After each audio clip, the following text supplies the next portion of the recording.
The Mehta boys. Boman Irani के directorial debut में बनी ये फिल्म मानना पड़ेगा काफ़ी इम्प्रेसिव है।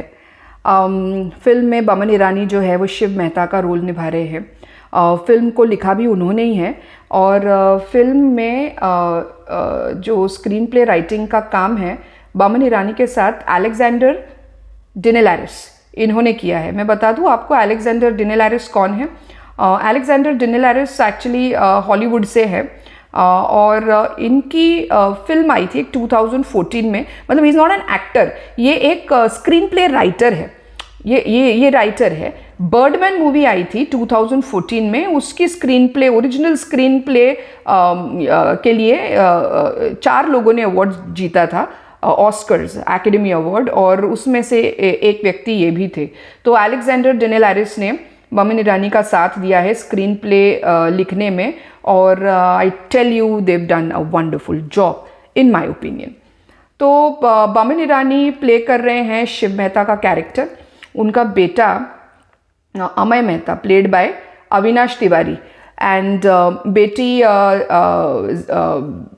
अनु प्लेड बाय पूजा स्वरूप और अमय की girlfriend Zara played by Shreya Chaudhary. ये इस फिल्म की स्टार कास्ट है।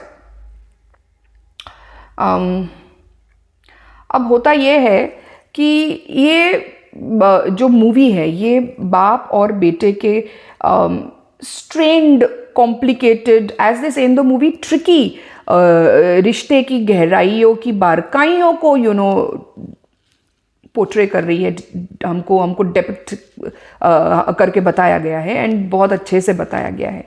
तो बाप और बेटे जो है वो एक दूसरे को बिल्कुल भी बर्दाश्त न कर पाने वाली एक ऐसी परिस्थिति में होते हैं या आप एक दूसरे के बारे में ऐसे विचार रखते हैं। तो कोई एक ऐसी सिचुएशन आ जाती है पत्नी के मरने के बाद कि इन दोनों को 48 आवर्स साथ में गुजारने होते हैं। तो ऐसी परिस्थिति में किस तरह से जो फादर है वो अपने बेटे को कंफर्ट करना चाहते हैं और बेटा भी जो है वो फादर का ध्यान रखना चाहता है। बट इन दोनों के सोचने के तरीके का ढंग जो है वो काफ़ी अलग है। अलग क्या बोलूँ, मुझे देखने में इन माय ओपिनियन लगता है कि बेटा एक अंडर कॉन्फिडेंट लड़का है और अपने किसी नेगेटिव विचारों के झंखाड़ में फंसा हुआ है और वहीं से एक्चुअली सारी प्रॉब्लम्स अराइज हो रही है, ऐसा मुझे फिल्म देख करके लग रहा है। जबकि फादर काफ़ी स्टबर्न है बट दो he thinks straight, he thinks logical and he thinks straight, ये पता चल रहा है। इनके डिफरेंसेस कहीं बहुत बहुत अच्छे से बताए गए हैं। यानी कि तेज़ बारिश हो रही है और बेटे की आंख लग गई और बेटा सोच रहा है कि फादर नहीं दिखाई दे रहे तो क्या हो गया, बालकनी से कूद के मर गए क्योंकि नीचे से एम्बुलेंस की या कोई ऐसी आवाज़ आ रही है। बट होता यह है कि फादर जो है वो मार्केट गए हैं, वो अपने बेटे के लिए कुछ अच्छा हाथों से पका के बेटे को खिलाना चाह रहे हैं, इसके लिए कुछ शॉपिंग करने के लिए गए हैं। और बेटा क्योंकि सो रहा था तो उन्होंने मतलब उसको उठाया नहीं, उन्होंने सोचा कि वो आ जाएंगे जल्दी से। तो इस तरह के डिफरेंसेस कुछ बताए गए हैं। फादर को लगता है कि वाइफ की डेथ के बाद, यानी वो बेटे की माँ की डेथ के बाद अपनी वाइफ का आसपास होने के एहसास को वो महसूस करते रहते हैं और बेटे को लगता है कि ये फादर का भ्रम है। चलो ये इतना कॉम्प्लिकेटेड नहीं था क्योंकि ये इतना स्ट्रेट फॉरवर्ड सोचने जैसा कुछ इस पे मुद्दा है नहीं, क्योंकि इसकी क्लैरिटी इन लोगों को ज़्यादा है नहीं अभी तो इस तरह से छोटी छोटी चीज़ें फादर और सन के बीच में दिखाई गई है। कैसे वो संभालने की भी कोशिश करते हैं और फिर कैसे कुछ गड़बड़ भी हो जाती है। हर एक इंसान इससे रिलेट कर पाएगा, हर एक फादर, हर एक सन, और जिन्होंने फादर और सन के रिलेशन को देखा है फैमिली मेम्बर्स ने, वो भी इससे रिलेट कर पाएंगे। हर एक के घर में ये कहानी मिलेगी। इसके लिए ऑडियंस इसको पसंद करिए। Not that the actors are letting you down, no, अनगिनत भावनाओं के तार आपके छिड़ जाएंगे, आप नज़र नहीं हटा पाओगे स्क्रीन से, आप देखना ही चाहोगे आगे क्या होता है।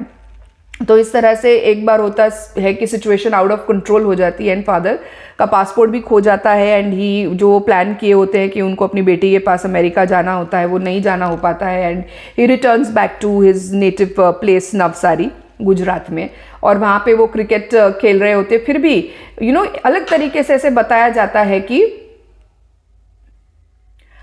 एक अलग ही तरीके से इसको बताया जाता है कि फादर जो है तब भी अपने बेटे के बारे में सोच रहे हैं। वो वहाँ बच्चों को कह रहे हैं कि ball like a man, ball like a man, मतलब वो अपने बेटे को ही कह रहे हैं कि अपनी नेगेटिविटी से बाहर निकल, एक आदमी बन, face your fears. And that's वो बहुत अच्छे से बताया गया है वो सीन। उसके लिए तो आपको मूवी देखनी ही पड़ेगी। एंड ये फादर्स की ये आशीर्वाद बोल लो या उनकी इतने एफर्ट्स भी बोल लो, इतने कॉम्प्लिकेशंस के बावजूद, इतनी स्ट्रेन्ड रिलेशन के बावजूद, कि किस तरह से वो चाहते ही है कि उनका बेटा अच्छे से जिए, एक अच्छा आदमी बने, सक्सेसफुल हो जाए। ये इससे मुझे नहीं लगता कि कोई भी इंसान होगा जो बहुत ही हार्टलेस, इमोशनलेस इंसान होगा, उसको इससे शायद कोई फ़र्क नहीं पड़ेगा। अदरवाइज़ हर एक इंसान को ये चीज़ अच्छी लगेगी फिल्म में।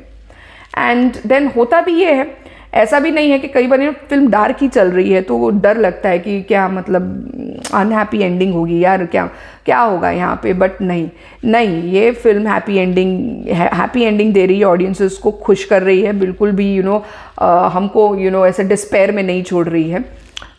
तो इवेंचुअली होता ये है कि बेटा अपने फालतू विचारों के झंझाड़ से बाहर निकल ही जाता है।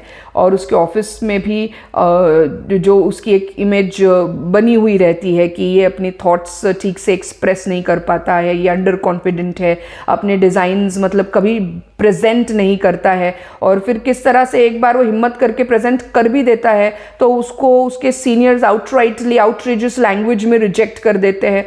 तो वो हमेशा की तरह चुपचाप नहीं बैठता है, he confronts them without getting outrageous, बड़ा लॉजिकली और बड़े कन्विक्शन के साथ वो उनको फेस करता है और अपना पूरा जो थॉट प्रोसेस है, उसने जो सोचा है वो उसको वे बहुत अच्छा डायलॉग डिलीवरी है यहाँ पर, बिल्कुल लेट डाउन नहीं करता है ऑडियंसेस को।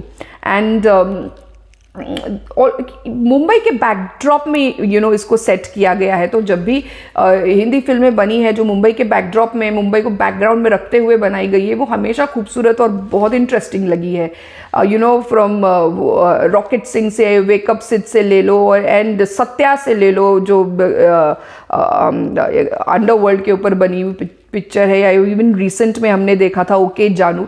The films have worked wonders. परिंदा बोल लो, मुंबई के बैकड्रॉप पे बनी हुई पिक्चर है, लोगों को अपील की है और ये भी मूवी कर रही है।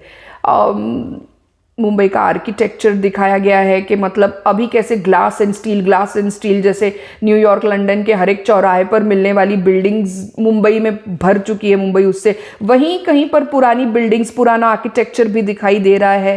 It is really very pleasing to sore eyes, specially ऐसे टाइम में जहाँ हम देखते हैं ट्रेंडिंग क्या है, ब्लडशेड है, ट्रेंडिंग एक्शन है, ट्रेंडिंग स्पाई मूवीज ट्रेंड कर रही है, India Pakistan based movies trend कर रही है, अननेसेसरी न्यूडिटी और सेक्सुअल कंटेंट ट्रेंड कर रहा है।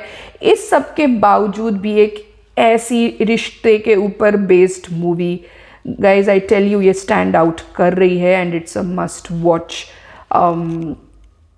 फिल्म का एंडिंग अच्छा है and you won't be disappointed. किस तरह से मैं बताऊं, जो म्यूज़िक भी है, म्यूज़िक भी फिल्म का बहुत अच्छा है। बैकग्राउंड में जो बज रहा है, मतलब आपके भावनाओं के अनगिनत तार ये छेड़ेगा ही छेड़ेगा, आपको कनेक्टेड कैरेक्टर्स के साथ रखेगा ही रखेगा।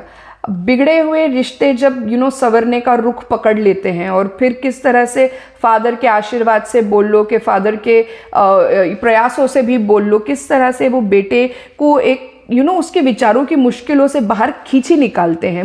मुझे तो ऐसे ही लगा है। It is worth watching guys, and if you liked the narration, do like, share and subscribe.